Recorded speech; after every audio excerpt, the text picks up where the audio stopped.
Assalamualaikum warahmatullahi wabarakatuh. Hari ini kita akan belajar materi baru, yaitu uji hipotesis. Nah, seperti apa uji hipotesis? Simak penjelasan lebih lanjut ya.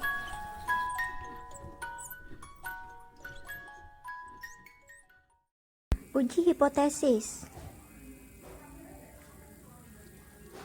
Dalam menyelidiki suatu permasalahan, terlebih dahulu kita membuat dugaan untuk selanjutnya kita selidiki dugaan tersebut. Dugaan penyelidikan dalam matematika dinamakan dengan uji hipotesis. Di sini saya sajikan beberapa pengertian terkait hal-hal yang harus kalian ketahui. Yang pertama, hipotesis adalah anggapan dasar atau asumsi, atau bisa kita sebut juga sebagai dugaan mengenai sesuatu hal yang harus dibuktikan kebenarannya. Kemudian ada hipotesis statistik yang merupakan anggapan dasar atau asumsi atau dugaan mengenai parameter populasi, khususnya nilai-nilai parameter.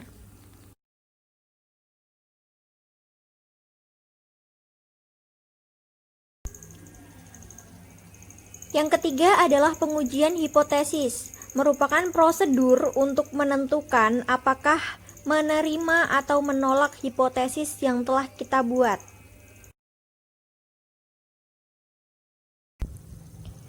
Beberapa contoh hipotesis diantaranya yaitu 60% siswa di kota A memiliki prestasi belajar rendah selama pandemi COVID-19. Penghasilan masyarakat kota B per bulan lebih dari 1 juta rupiah.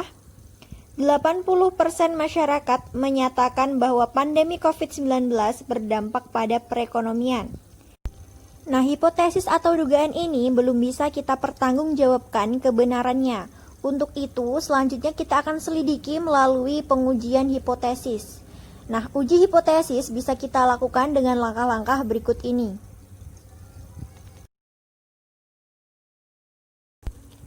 Nah, perlu kalian ketahui mengenai konsep uji hipotesis. Nah, misalkan kita punya suatu populasi. Populasi di sini sangat besar lingkupnya. Tidak mungkin kita menguji populasinya secara langsung karena tidak akan efektif. Untuk itu kita pilih sebagian dari populasi tersebut kita namakan sebagai sampel. Namun sampel ini harus memiliki syarat yaitu representatif terhadap populasinya. Jadi bisa mewakilkan karakteristik yang akan kita uji dari populasi itu. Nah, dari sampel ini kita tentukan hipotesis statistiknya. Nah, hipotesis statistik ini merupakan bentuk untuk H0 dan H1-nya. Setelah itu kita pilih statistik ujinya. Apakah kita akan menggunakan distribusi normal atau kita akan gunakan distribusi T? Tergantung pada parameternya. Setelah itu, kita buat keputusannya. Apakah H0 diterima atau ditolak?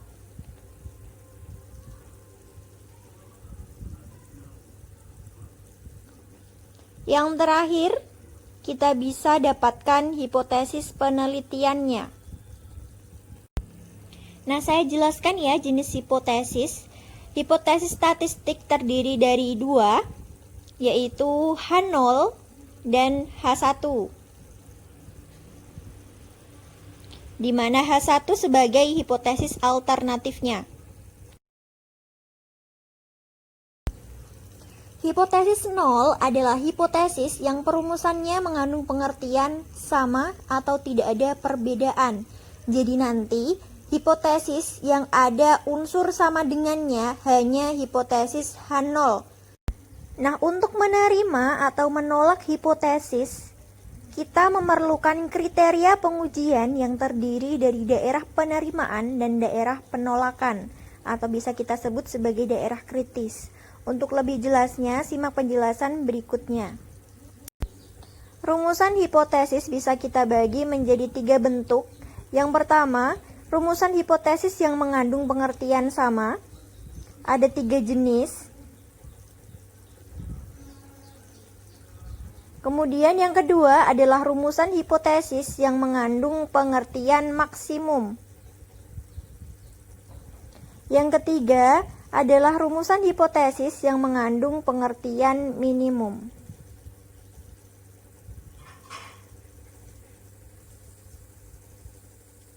Perhatikan di sini sudah saya beri penjelasan mengenai mana yang merupakan uji dua pihak, mana yang uji pihak kanan, dan mana yang uji pihak kiri. Nanti kalian bisa menentukan daerah kritisnya dengan nama-nama ini. Cara menentukan statistik uji. Yang pertama, jika ukuran sampel yang diuji lebih dari sama dengan 30, maka statistik uji yang kita gunakan adalah Z. Dengan rumus X bar min mu 0 per sigma per akar N, di mana Z berdistribusi normal baku. Dalam hal ini, simpangan baku populasinya diketahui. Kemudian yang kedua, jika ukuran sampel yang diuji kurang dari 30, maka statistik uji yang kita gunakan adalah T, dengan rumus X bar min mu 0 per S per akar N, di mana T adalah distribusi Schouten. Dengan derajat bebas DF rumusnya N-1. Dalam hal ini, simpangan baku populasinya tidak diketahui. Untuk itu, diganti dengan simpangan baku pada sampel. Keterangannya, X bar adalah rata-rata pada sampel yang kita uji. Kemudian mu 0 adalah rata-rata populasi. S adalah simpangan baku pada sampel. Sigma adalah simpangan baku populasi. Dan N adalah banyaknya sampel yang kita uji. Berikut adalah beberapa pembagian daerah kritis Z. Bisa diperhatikan dulu, nanti akan saya jelaskan cara penggunaannya di bagian contoh soal.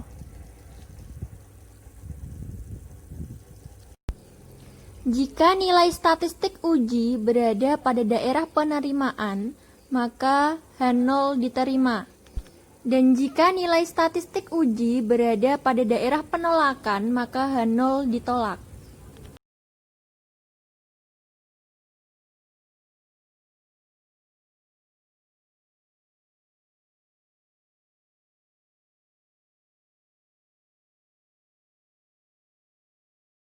Daerah kritis T juga berlaku hal yang sama. Hanya saja nantinya kita akan gunakan tabel distribusi Schouten atau bisa kita sebut sebagai distribusi T. Kalian bisa melihat tabel distribusi T pada lampiran halaman LKS kalian.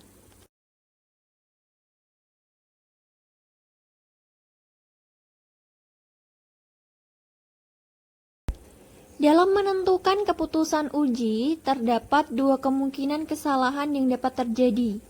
Yang pertama, menolak hipotesis yang bernilai benar, disebut kekeliruan tipe 1.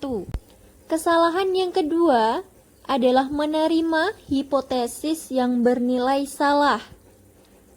Kesalahan ini disebut sebagai kekeliruan tipe 2. Dalam pengujian hipotesis, kita akan selalu menemukan suatu taraf signifikan atau taraf nyata, atau bisa kita sebut juga sebagai taraf kebermaknaan. Umumnya alfa bernilai 1%, 5%, atau 10%. Nah, untuk kesepakatan, jika nanti kalian menemukan suatu soal yang tidak diketahui nilai alfanya, maka kalian gunakan alfanya 5%. Atau jika didesimalkan, maka alfanya bernilai 0,05.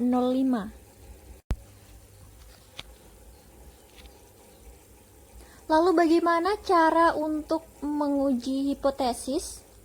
Berikut prosedurnya. Yang pertama, rumuskan hipotesis, apakah dua pihak atau satu pihak. Yang kedua, tentukan statistik ujinya, apakah nanti kita gunakan distribusi T atau distribusi Z. Yang ketiga, kita hitung statistik ujinya. Yang keempat, tentukan daerah kritis Kemudian tetapkan taraf signifikansi atau kebermaknaannya. Yang kelima, bandingkan statistik uji dengan daerah kritisnya. Dan yang keenam, buat kesimpulannya. Apakah H0 diterima atau ditolak?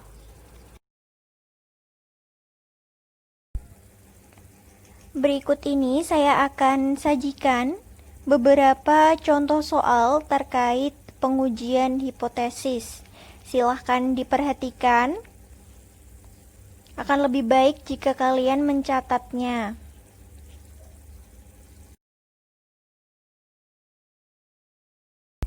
Contoh soal yang pertama yaitu sebuah pabrik baterai mobil menyatakan bahwa rata-rata daya pakai produknya adalah 7 tahun dengan simpangan baku 0,5 tahun. Nah, bisa kalian lihat di sini ya. Kalian garis bawahi kata-kata adalah, artinya nanti notasinya sama dengan, berarti kita gunakan uji hipotesis kesamaan untuk dua pihak. Kemudian simpangan bakunya di sini adalah simpangan baku populasinya. Dari inspeksi terhadap 40 buah sampel baterai diperoleh bahwa rata-rata daya pakai ini adalah 6,2 tahun. Apakah pendapat pabrik tersebut bisa Anda terima? Dari sini kita dapatkan bahwa N sampelnya sebanyak 40, yang artinya lebih dari sama dengan 30. Kita pakai statistik uji Z. Nah, setelah itu diketahui pula bahwa rata-rata sampelnya adalah 6,2. 6,2 ini adalah X-barnya. Nah, karena di soal ini tidak diketahui berapa taraf signifikannya, maka kita putuskan kita pakai taraf signifikan 5% atau 0,05. Nah, kita akan melakukan uji hipotesis apakah pernyataan pabrik tersebut bisa kita terima atau tidak. Langkah pertama, kita tentukan dulu rumusan hipotesis. Kita pakai uji dua pihak kesamaan, berarti H0 mu sama dengan 7 dan H1-nya mu tidak sama dengan 7. Dengan arti mu sama dengan 7 artinya rata-rata daya tahan produknya adalah 7 tahun. Kemudian untuk H1, mu tidak sama dengan 7 artinya rata-rata daya tahan produknya bukan 7 tahun.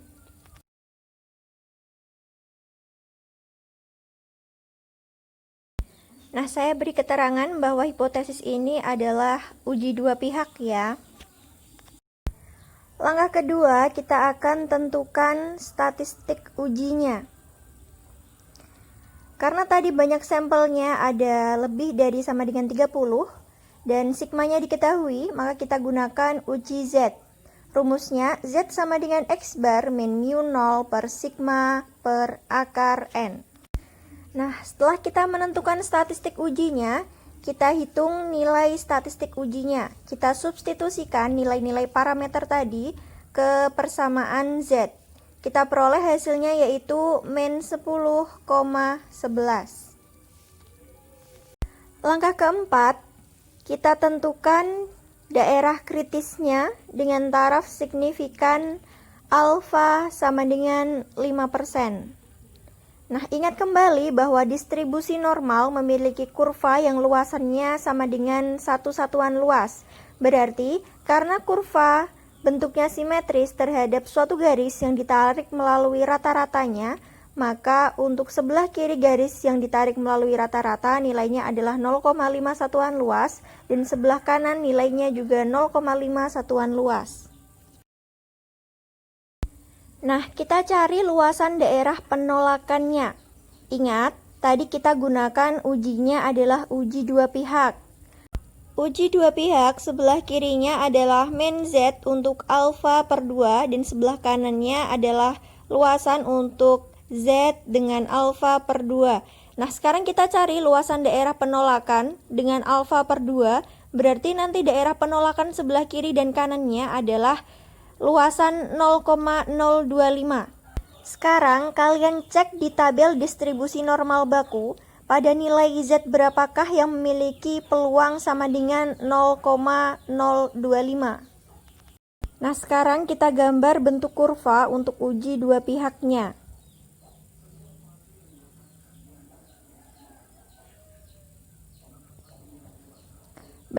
Nah, bentuknya seperti ini ya. Kita peroleh dengan luasan 0,025, nilai Z-nya adalah min 1,96.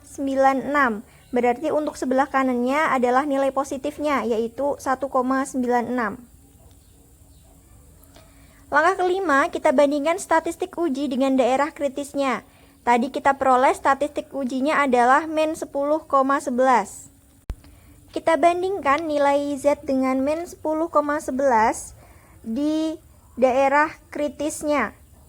Ternyata nilai untuk negatif 10,11 letaknya ada di daerah penolakan H0. Berarti H0 ditolak. Langkah terakhir kita buat keputusannya.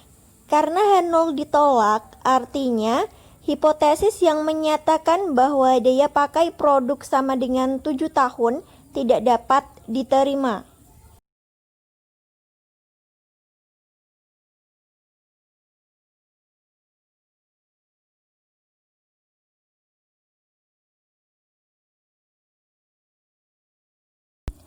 Nah, untuk contoh soal kedua, sebuah pabrik bola lampu menyatakan bahwa produk lampu dengan alat X mengakibatkan daya tahan bola lampu meningkat.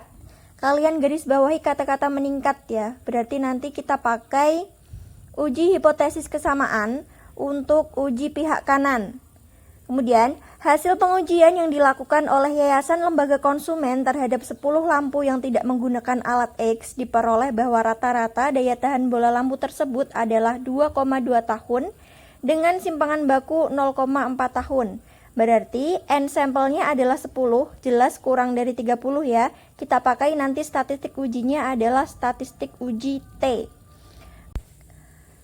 Kemudian diperoleh X barnya adalah 2,2 tahun dan simpangan baku 0,4 ini adalah simpangan baku sampel, berarti nanti simbolnya adalah S. Daya tahan bola lampu dengan alat X rata-rata 2 tahun, ini mu 0-nya ya. Dari hasil ini, apakah pernyataan tersebut dapat diterima dengan taraf keyakinan 5%? Mari kita cek kebenaran hipotesisnya, apakah benar atau tidak. Langkah pertama, kita tentukan rumusan hipotesisnya. Kita pakai uji hipotesis kesamaan untuk uji pihak kanan. Berarti H0 adalah mu sama dengan 2. Artinya daya pakai produk pabrik tersebut adalah 2 tahun. Kemudian H1 mu lebih dari 2. Daya tahan produk pabrik tersebut lebih dari 2 tahun. Nah, di sini sudah saya beri keterangan ya bahwa ujinya adalah uji pihak kanan.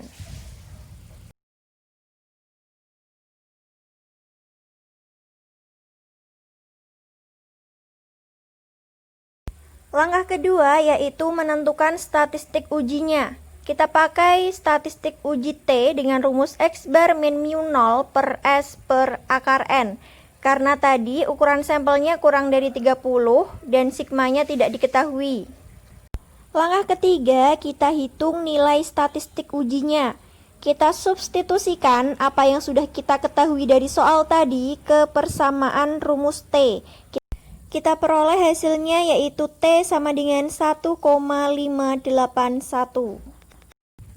Langkah keempat, kita tentukan daerah kritisnya. Kita lihat di tabel T dengan DF rumusnya adalah N-1. Karena tadi N-nya 10, berarti kita peroleh DF-nya 9. Kemudian taraf signifikannya adalah 5%.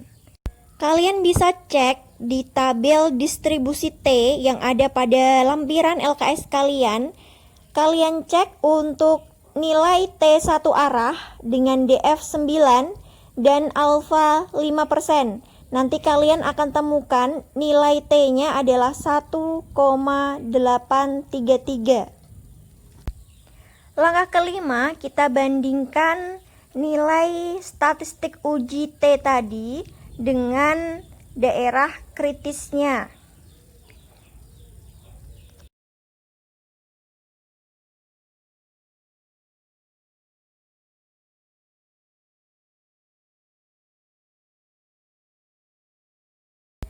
Tadi dalam perhitungan kita peroleh statistik ujinya nilainya 1,581. Nah, nilai T 1,581 ini terletak di daerah penerimaan H0. Artinya H0 diterima.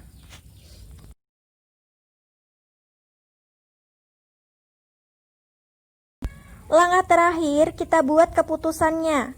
Karena H0 diterima, artinya H1-nya ditolak. Ingat, tadi kita merumuskan pernyataan yang ada di soal berada di hipotesis alternatif H1. Karena H1 ditolak, artinya pernyataan pabrik yang menyatakan bahwa daya tahan produknya meningkat dengan alat X tidak dapat kita terima.